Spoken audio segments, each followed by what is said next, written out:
Jai Bharat and welcome everyone to Advait Achievers. Children, in this video we are going to talk about light absorption and action spectrum. Now when I say light absorption, और ये हम समझने वाले हैं with reference to photosynthesis, उस context में हमें उस चीज़ को समझना है. तो photosynthetically active radiations कि जिनकी जो radiations हमारे photosynthesis में काम आएंगे, ठीक है, हम उसके बारे में बात करने वाले हैं, correct. And those are known as PAR, that is photosynthetically active radiations. So किन रेडिएशंस को हम फोटोसिंथेटिकली एक्टिव रेडिएशंस बोलेंगे? हम सिंपली ये बोल रहे हैं कि सनलाइट को क्लोरोफिल पिगमेंट एब्जॉर्ब कर रहा है, पर sunlight itself it is containing so many different waves into it, है ना. तो कोई सारे तो वो अब्जॉर्ब नहीं कर पा रहे. तो क्या जो फोटोसिंथेटिकली एक्टिव रेडिएशंस है वो कौन से हैं? ठीक है. So basically the visible spectrum of solar radiation, ठीक है. अगेन आई रिपीट, कौन सा? विजिबल स्पेक्ट्रम, ठीक है. Visible spectrum of solar radiation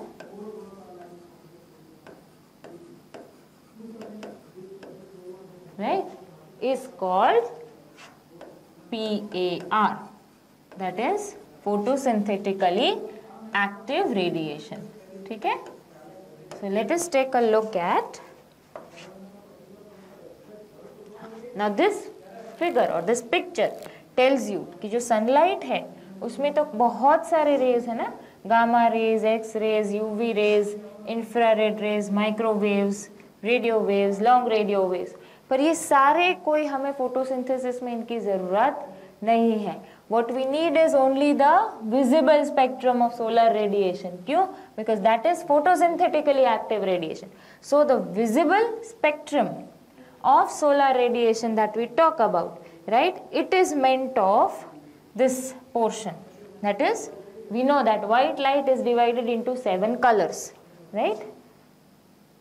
This white light is divided into 7 colors. Vibgyor, याद रखना है, Vibgyor, violet, indigo, blue, yellow, green, yellow, sorry, Vibgyor सभी का फर्स्ट अल्फाबेट है ना. तो violet, indigo, blue, green, yellow, orange, red, ठीक है.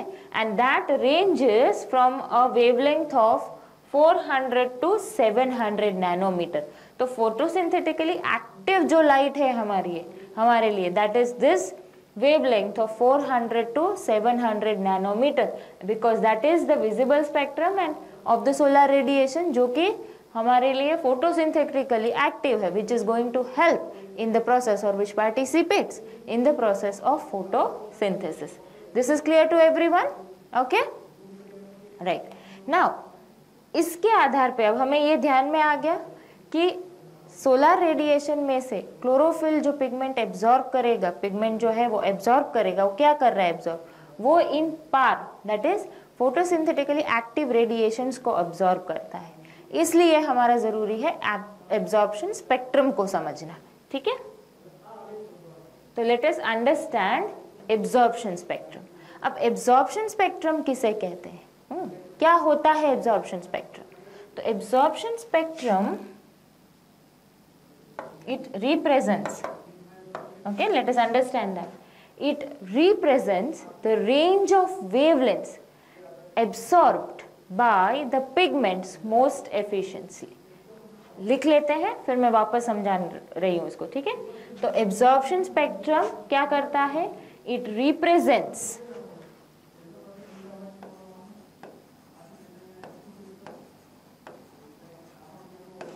क्या रिप्रेजेंट करेगा? The range of wavelengths absorbed, the range of wavelengths absorbed, okay, by the pigments most efficiently, by the pigments most efficiently. ठीक है, अब इसका क्या मतलब हुआ? See we have learned that chlorophyll a and chlorophyll b जो है they are the major pigments. उसमें भी सबसे ज्यादा chlorophyll a because it plays a role at the reaction centre. ठीक है, तो क्लोरोफिल ए सबसे इंपॉर्टेंट है. बाकी सारे जो है वो एक्सेसरी पिगमेंट्स है, और उनको हमने एक्सेसरी पिगमेंट्स इसलिए बोला था कि वो भी सनलाइट को, मतलब ये विजिबल लाइट को एब्जॉर्ब करता है और उसकी एनर्जी को क्लोरोफिल ए की ओर डायरेक्ट कर देता है, right, and hence we are calling it accessory pigments. तो ये जो पिगमेंट्स है वो कौन सी लाइट, ठीक है, किस वेवलेंथ की लाइट वो मैक्सिमम एब्जॉर्ब करता है, राइट, वो अगर हम एक ग्राफ के फॉर्म में देखें तो उसको बोला जाता है एब्जॉर्प्शन स्पेक्ट्रम. और एब्जॉर्प्शन स्पेक्ट्रम जो है is studied with the help of spectrophotometer. ठीक है, so let us take a look at that. Okay, जैसे मैंने बोला आपको, yes, here you can see now I have taken up 3 pigments over here. ठीक है, क्लोरोफिल ए, क्लोरोफिल बी और carotenoids. ये क्लियर हो रहा है आपको? तो यहाँ पे हमें देखना है कि क्लोरोफिल ए जो है, ठीक है, वो कौन सी लाइट एब्जॉर्ब कर रहा है, कौन सी रिफ्लेक्ट कर रहा है, मतलब कौन सी कलर की लाइट जो है it is absorbing the most. तो chlorophyll a and chlorophyll b absorb predominantly violet and blue, and red light, violet, blue and second peak आपको दिखेगा रेड पे. You can see this. See violet to blue वाला जो range है, ये जो ये है वो क्लोरोफिल ए है, the dark green coloured. Okay, तो क्लोरोफिल ए का पहला पीक जो हमें दिख रहा है it is at a colour which is violet to blue, है ना, understood. Let us go a little back. Yes, violet to blue. ठीक है, same way another peak you can see that at the red light when it is at red. Understood? So what does it mean? Same way if we take this light green color is chlorophyll B. So in that case also if you take a look at chlorophyll B है जो वो ज्यादातर होगा वो blue की ओर है. ठीक है, chlorophyll A is violet to blue, chlorophyll B is more towards blue, right, and red. Again at red also you can see that peak, और ये orangish red, correct? समझ में आ रहा है? Yes, and it reflects the green. Okay, it reflects the green colored one. कि वहां पे हम देख रहे हैं कि बिल्कुल जो रेट ऑफ फोटोसिंथेसिस है, एब्जॉर्प्शन ऑफ लाइट है, वो बहुत ही ग्रीन लाइट में जो एकदम कम हो रहा है. You understand? Again I am repeating, chlorophyll A maximum कौन से कलर्स एब्जॉर्ब कर पा रहा है, कौन से कलर्ड लाइट को एब्जॉर्ब कर पा रहा है, that is violet, blue and red. ठीक है, और ग्रीन कलर पे you can see it is the lowest, so it reflects the green one. Okay, so let us keep noting that.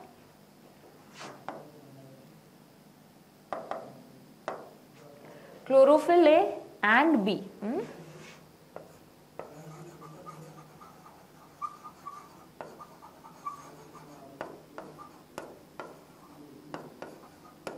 Chlorophyll A and chlorophyll B absorb predominantly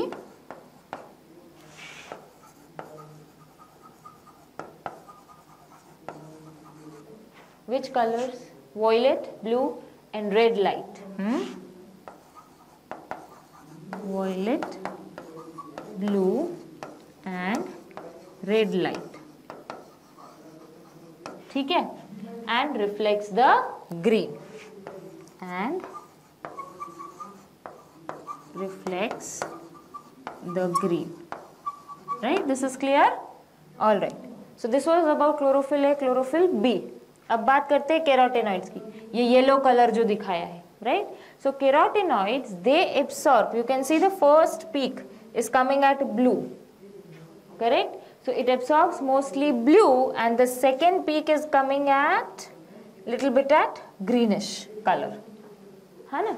so carotenoids they absorb mostly blue and green light.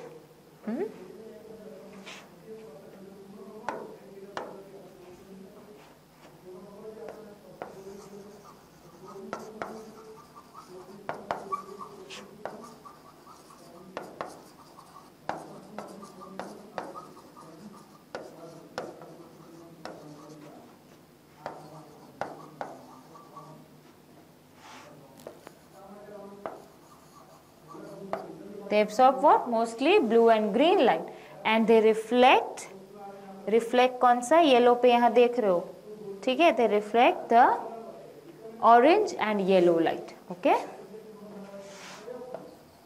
And reflects orange and yellow light, right? So this is absorption spectrum. We again repeat, what does absorption spectrum represent? इस graph से हम क्या समझ रहे हैं? ठीक है, ये ग्राफ क्या हमें समझा रहा है? The range of wavelengths absorbed, कौन सी वेवलेंथ के जो रेज है, लाइट रेज है, वो मैक्सिमम एब्जॉर्ब हो पा रहे हैं बाई पिगमेंट्स मोस्ट एफिशिएंटली. तो इससे हमने ये समझा है कि क्लोरोफिल ए और क्लोरोफिल बी जो है, right, they predominantly absorb the violet, blue and red light and they reflect the green, whereas carotenoids, they mostly absorb blue and green and they reflect orange and yellow light, right? I hope you are clear with this. ठीक है, अब हमने एक दूसरा point समझना है, action spectrum. ठीक है, so let us understand that.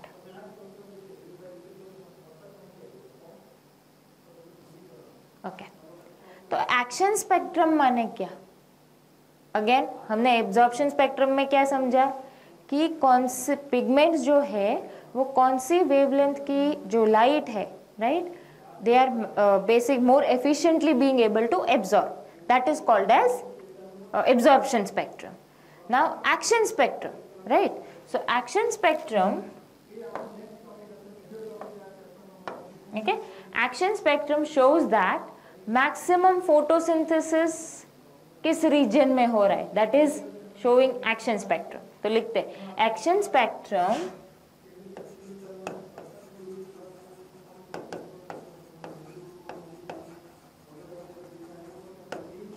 shows what? Shows that maximum photosynthesis, that maximum photosynthesis, right, takes place in blue and red region of the spectrum. Takes place in the blue and red region of the spectrum.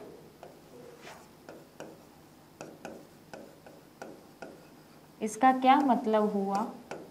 What does this mean actually? Okay, let us understand. Engelmann वाला experiment याद करना है, ठीक है? He measured what? The rate of photosynthesis. Okay, वो green colour की alga, Cladophora, याद आया? बराबर, बस उसी चीज को वापस से थोड़ा सा याद करना है, ठीक है?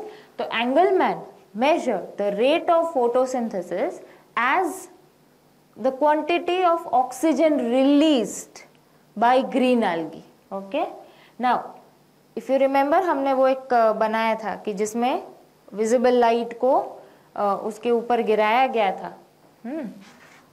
Let us recall that a bit. You remember this kind of a figure we made, and this way, and there was this aqueous medium was taken and the green alga cladophora was there, और ऐसे उसके ऊपर white light was allowed to get refracted और फिर incident कराया गया था. तो जो ज़्यादातर ग्रीन algae जो क्लैडोफोरा थी वो किस रीजन में इकट्ठा हो गई थी? ब्लू एंड रेड रीजन में, यहाँ पे ऐसे है ना, हियर, एंड बबल्स यहाँ पे दिख रहे थे, कहाँ पे? Blue and the red region पे. अभी याद है? ठीक है, it was of course in the other regions also there were a few bubbles which were seen, right, पर ज्यादा मैक्सिमम जो थे वो ब्लू और रेड रीजन पे दिखाई दे रहे थे. याद है? हमने पहले डिस्कस किया है, right? So what he did, he said that time when we were learning the experiment, we said bubbles were released and later we analyzed कि वो bubbles जो है वो ऑक्सीजन के हैं, करेक्ट? तो यहाँ पे हम सीधे ऑक्सीजन की बात कर रहे हैं. Okay, so Engelmann measured the rate of photosynthesis as the quantity of oxygen released by green algae when they were exposed to different wavelengths. ठीक है, अगर फोटोसिंथेसिस ज्यादा हो रहा है माने ज्यादा ऑक्सीजन रिलीज होगा, ज्यादा ऑक्सीजन रिलीज होगा माने ज्यादा बबल्स बनेंगे इधर, correct. So that was his way of measuring, right. He measured it the rate of photosynthesis in this manner.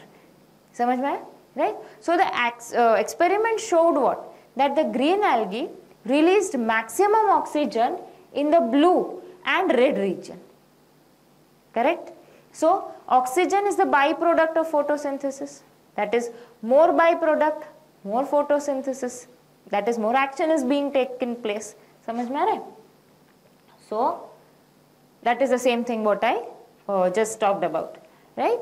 So if we see absorption हुआ, अब एक्शन की बारी, करेक्ट. लाइट का एब्जॉर्प्शन हो गया, now to put it into action, तो ये हमारा एक्शन स्पेक्ट्रम. इसलिए हम उसको एक्शन स्पेक्ट्रम बोलते हैं कि किस रीजन में, in which region of the visible light maximum photosynthesis is taking place. And with the help of this experiment हमें ये पता चला कि मैक्सिमम फोटोसिंथेसिस माने maximum rate of photosynthesis, higher rate of photosynthesis takes place in the blue and the red region. उसको दो ऐसी peaks milli, right. So this is termed as action spectrum. So if action spectrum parallels the absorption spectrum, then it indicates that the photosynthete formation is related with light absorption. ये बहुत एक important statement है बच्चे, इसको समझने की कोशिश करना है हमें, ठीक है. So let us understand. I am repeating. Action spectrum parallels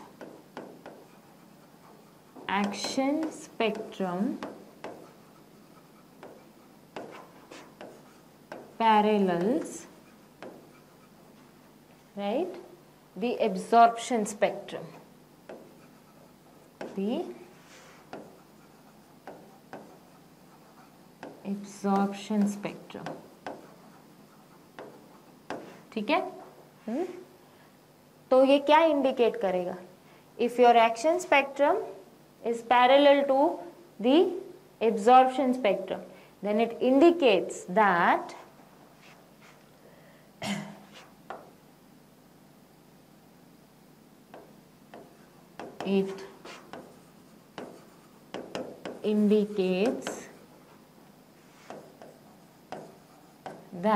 क्या, the photosynthete formation is related with light absorption. Photosynthete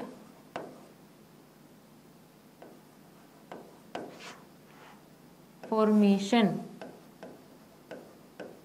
is related with light absorption. Is related with light absorption.